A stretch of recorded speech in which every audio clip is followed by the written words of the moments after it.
আজকে রান্না করব মন মাতানো কচুরলতি, যা অত্যন্ত পুষ্টিকর ও সুস্বাদু।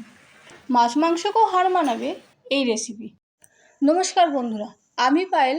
আপনারা দেখছেন পায়েলের পাকশালা ইউটিউব চ্যানেল।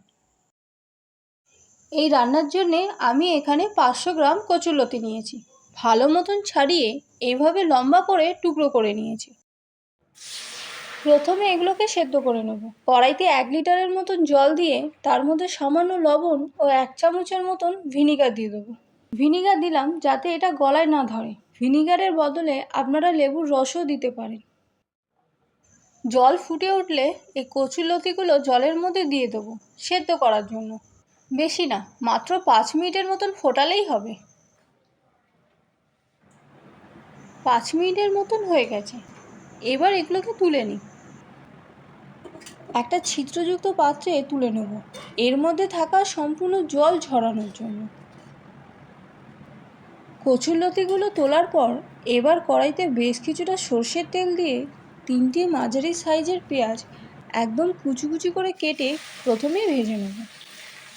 এই পেঁয়াজগুলো খুব বেশি ডিপ করে ভাজবো না, বলতে পারেন হালকা সাঁতলে তুলে নেব, যাতে পেঁয়াজের একটা ভাজা ব্যাপার থাকে। এবার পেঁয়াজগুলোকে একটি পাত্রে তুলে নেব।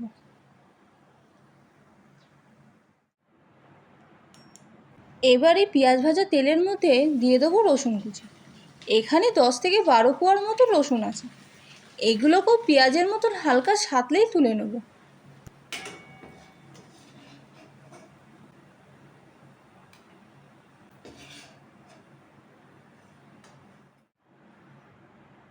পেঁয়াজ ও রসুন ভাজা হয়ে যাওয়ার পর ওই কড়াইতে আবারও কিছুটা সর্ষের তেল দিয়ে দেবো।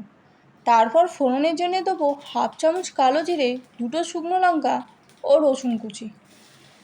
ভালো মতো নাড়াচাড়া করার পরে দিয়ে দেবো সেদ্ধ করে রাখা কচুরলতিগুলো।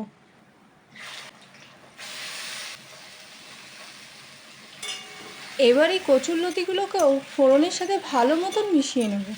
তারপর 2-3 মিনিটের জন্য চাপা দিয়ে রেখে দেবো। 3 মিনিট হয়ে গেছে। এবার ঢাকনা খুলে দেখে নিই কী পরিস্থিতি।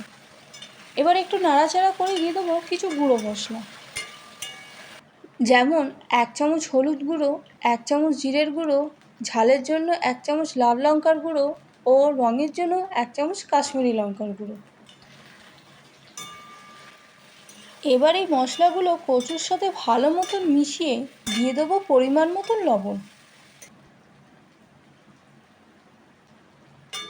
লবণকেও খুব ভালো মতন মিশিয়ে নেব।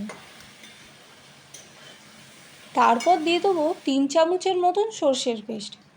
এখানে 2 চামচ সাদা সর্ষে, 1 চামচ কালো সর্ষে ও 2টো কাঁচা লঙ্কা দিয়ে আগের থেকেই একটা পেস্ট বানিয়ে নিয়েছিলাম, সেইটাই এখানে ব্যবহার করব।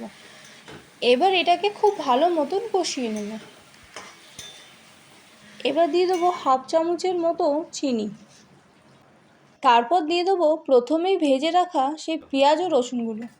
ভাজা পেঁয়াজ ও রসুন দিলে এই রান্নার স্বাদ আরও 2 গুণ বাড়িয়ে তোলে, তাই জন্যে রান্নার আগেই পেঁয়াজ ও রসুনগুলো ভেজে তুলে রাখা। এবার নাড়াচাড়া করে নিলেই রেডি হয়ে যাবে আমার মন মাতানো কচুরলতি। আমরা অনেকে অনেকভাবে রান্না করে থাকি, একবার এইভাবে রান্না করে দেখবেন, মাছ মাংসকেও হার মানাবে এই কচুরলতি।